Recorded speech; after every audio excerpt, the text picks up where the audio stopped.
Hello, I am Sarah Locke. I'm an emotional intelligence coach, and welcome to my fifth live where I am recording my content creation and personal brand building journey. I feel like I'm still new at this. I've been at it very consistently for the past 2.5 months.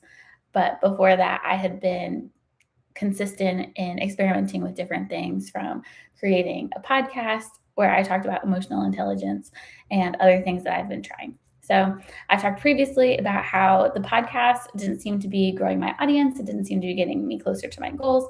And that is when I pivoted to short form content. And I am using the live to record my journey along the way. So, this week I wanted to talk about how my reaction videos are doing. So I talked last week about one of the things that I'm experimenting with is reaction videos. And I posted one last week, and because my other content is more emotional intelligence tips and tricks. So the one that I posted first was someone talking about emotional intelligence, and I was agreeing and like adding my 2 cents. And then the most recent one that I posted, I actually didn't post it to YouTube. I only posted it to Instagram so far. I intend to post it to YouTube tonight. But I noticed that my reaction video performed about the same as my other content on YouTube, and on Instagram it performed really well. And I think that Instagram is more set up for that type of, I guess it's more geared toward that type of audience, perhaps. Anyway, I'm still figuring all of this out along the way. But I'm just not sure if it is the path that I want to stay on.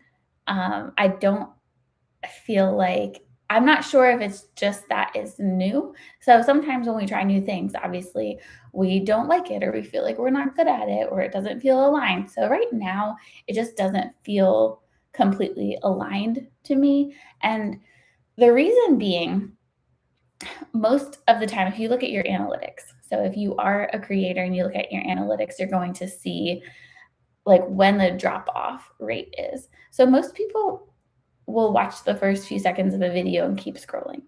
And if I'm doing a reaction video, what the consumers are watching are the other person's video and not me speaking. So even though I'm getting significantly more views, it doesn't feel like it's coming from a place of growing my personal brand. And I think that that's why it currently feels misaligned, and I don't completely love it. I also never want to be one of those people that's like talking smack on someone else or their content. So I always want to do it from a place of integrity where I'm reacting in a way where I can either agree with what they're saying or give constructive feedback if it's critical feedback. So the most recent one that I did, it was someone sharing a personal situation between them and their husband's work wife. So it's like very spicy, right? It's definitely way spicier than my normal content. And I think that that's why it also performs so well. Like, right, I know that I'll speak for myself. I think we're all nosy people, but I know that I'm a nosy person, and I sometimes get sucked into that type of content because it's drama, right? That's why we love dramatic TV shows. It's why reality TV goes so well, because we love being sucked into this like trashy drama, right? So I think that's why it performed well, which is also just not aligned with my personal brand. Like, I don't want to be the trashy drama type of brand, right? Anywho, this is like an internal battle that I'm sharing with you that I'm having with myself. So will I continue to do reaction videos? I'm not completely sure. Like I said, it doesn't feel completely aligned. And they are also, to me, more difficult to make. And again, perhaps that's still because I'm very new at them, but they're just much more time consuming than anything else. So anyway, that's my 2 cents there. So the second thing, which is what I really wanted to talk about, is do you have to love content creation to keep going? Because I've talked previously about how I love Michael Smoke. He is someone who is very into fitness. So if you're in the fitness scene, you probably know who he is, but he's also gotten into talking about content creation and delivery because he also does speeches and he teaches these types of things like communication. So now he's actually refocused to communication, but he still does a lot of like health and fitness content as well. And so one of the things that he had been talking about a lot recently is content creation. If you want to be a content creator, you have to be consistent.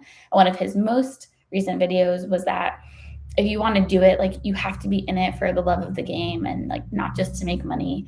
And I do not love content creation. And I've gotten more used to it. Like I like it more than I used to, but I think that that's because it it used to stress me out so bad that I had to like hype myself up to record myself doing anything. And then I would be sweating like through my clothes. It was gross. It stressed me out so bad. And I'm like, and here's the thing. It's not like anyone had like threatened me like you have to do this or like something bad will happen. No, it's just me and my phone. Like why does it stress me out so bad? I don't know. And hypothetically, if the video was absolutely trash, which plenty of them were, and they didn't wind up getting posted anyway, like so why am I so stressed out about it? You can record it and if you hate it, you can delete it. Like no one's it's not going from your phone straight up onto the internet like anyway. So it looking back, it seems like an irrational fear, but I understand why people are so terrified to record themselves and then put it online. I get that. We're definitely all afraid of being judged in some form or another, and I was no different. So that part has gotten a little bit easier, but creating quality content and creating quality content that performs well, that people are going to watch and consume, and that's going to be helpful, right? The whole point of doing this is to serve people and improve their lives. If I'm going to be coaching emotional intelligence, I want people to be improving themselves and their relationships and their careers. That's my ultimate goal. So I'm learning how to try to do that in the most effective way, right? And if I learn how to do that, then that's when I'm going to be successful. So that's the game plan. But him saying, you have to be in it for the love of the game, there's plenty of things that I've done in my life that I haven't loved. And normally when you do something new, you don't love it at first. So I just want to encourage people that if you hear people saying, like, only do stuff that you love and that you're passionate about, I think that's so stupid because if you have like a big goal and you have a big end goal, something that you want really bad, you're going to have to do a ton of steps that you don't like and that you're not passionate about. If you want a rockin' body, but you hate going to the gym, guess what? You're going to have to do the thing that you hate in order to get the thing that you want. If you want to be healthy and you hate vegetables, guess what? You're going to have to eat the stuff that you don't want to eat if you want the body and the health that you want long term. Like this seems to me like common sense. And, I went to grad school. And did I love every moment of grad school? No, because I moved to a new city and I'm trying to explore and meet new people. Meanwhile, like I'm stuck inside every weekend doing my homework. So, that's a hard thing that I didn't want to do, but I'm really glad I did. Also, I hate being pregnant, but I'm doing it again because I really want my son to have a sibling. And being pregnant is probably like the worst thing ever. I hate it so much. But in the same breath, I'm super, super grateful that I'm able to do this and give my son a sibling and then create this family of my own. So you can love something and hate it at the same time, if that makes sense. Or you can want something really, really bad, but hate the process of getting there.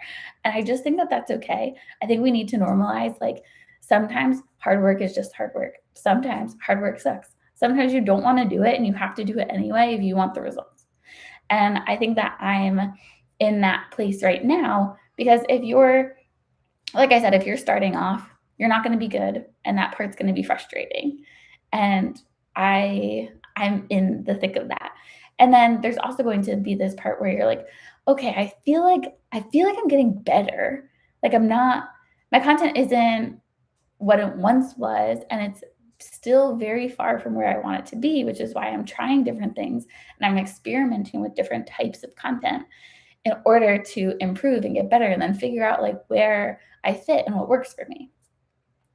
And so, you're improving your skill set, but you're still not seeing the growth and the results that you want. At least that's my experience. And that's okay too, because these things take time. And so that's one of the reasons that I'm doing these lives is to also record my process and hold myself accountable. And also, so at the end of this journey, I guess there's not really an end, right? Like, unless I make everyone on the planet emotionally healthy and kind to one another, perhaps that's the end goal. That would be lovely. But even Tony Robbins hasn't been able to achieve that. So I might not hold myself to that high standard. But when I do get to the point where I would consider myself successful in the space, maybe then I will really enjoy making content, enjoy putting it out there, because then you're also like getting the feedback and the validation of like, oh, I'm really helping people. Oh, I'm really making a difference. Whereas right now I'm kind of in the grind and it doesn't like feel like I'm making a ton of progress. So that was the other thing that I wanted to just encourage those. If you are in that part of the journey, that is very much the part of the journey that I am in right now. So we can stick together and cheer each other on. I would love that. So leave a comment if that's you. And then the last thing I want to talk about is, again, I try to run different experiments and try different things every week. So this past week, I attended a free masterclass that Jun Yu put on. And if you don't know Jun Yu, he is like a huge content creator. He has, I think, like 8 million followers across his different platforms. And his whole thing is storytelling. So leading with yourself and your story instead of just tips and tricks. Because now that we have AI and Google and whatnot, any of your tips and tricks people are going to be able to easily find and research on the internet. So if you're not showing up as a real person, if you're not sharing your story, then there's not really any reason for people to follow you. Like, people could just Google emotional intelligence tips, right?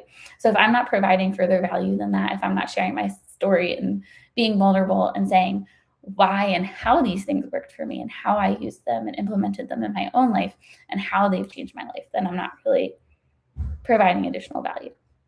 So he talked about storytelling. He talked about the areas of life that you can get different stories from, which I thought was really cool, because a lot of people will say like that they have a boring life. And I can definitely be guilty of that. And one of the people that spoke up in the masterclass was actually a mom. And as stay-at-home moms, our days like look pretty much the same. Like, we're taking care of the kids. For me, it's like, I'm going to the gym, I'm going to the grocery store, I'm cooking for my family. And he was like, you do not have a boring life. Like, if you take one simple moment from your life and then dig deeper, like, what does that mean to you? Like, why did you do that thing? And it could be to spend more time with your children, or it could be like this disconnection that you're feeling, or like there's just so much deeper than the surface level. Like, oh, I went to the gym. Okay, well, why did you go to the gym? I went to the gym so I could be healthy, obviously. Okay, well, why do you want to be healthy? And it's the feeling underneath that. Well, I want to be healthy so I can live a long time for my children. I want to be healthy because I've seen people in my family get really sick from being unhealthy. And when you start getting vulnerable, that's when people can really connect with you. Sorry, I'm getting emotional because like that is the truth for me. I have lost people that I love deeply because they were unhealthy. So yes, that is one of the reasons that I work out. It is so silly. So anyway, I am trying to get more vulnerable with my storytelling over this next week. So that's how I've set up some of my content moving forward. So when I report back next week, I will let you know how the storytelling goes, because what I have found is that if I mention personal things, it performs fairly well on Instagram and Facebook, but it doesn't perform as well on YouTube. So I'm trying to see if I use the professional Jun Yu storytelling content roadmap, or whatever you would call it. If I use what he's teaching, if I'm able to perform well across platforms, if it does well at all. Yeah, so that's my experiment for this next week. I see I got a hi in the chat from Mark Anthony, so hi right back at you. So anyone who joined, thank you so much for taking the time and listening to my journey. If you are on this journey too, like I said, please leave a comment because I would love to hear. I'd love to be in this together. And if you are in that hard part where you're like, I don't love this, I'm not as good as I want to be yet, and you're just like grinding it out anyway, like I hear you, I feel you, I'm right there. So I think my son gave me a cold, so my throat is starting to hurt. So I'm gonna go, and I also have a lasagna that should be coming out of the oven that I'm very excited about. So that is all I have for this evening. Please feel free to leave me questions if you have any questions about the content creation journey, anything that I could possibly shed a light on. I am an open book, more than happy to share anything that I have learned with you. So leave a question if you have any, and I look forward to seeing you next Monday at 6 p.m. Have a good one. Good night.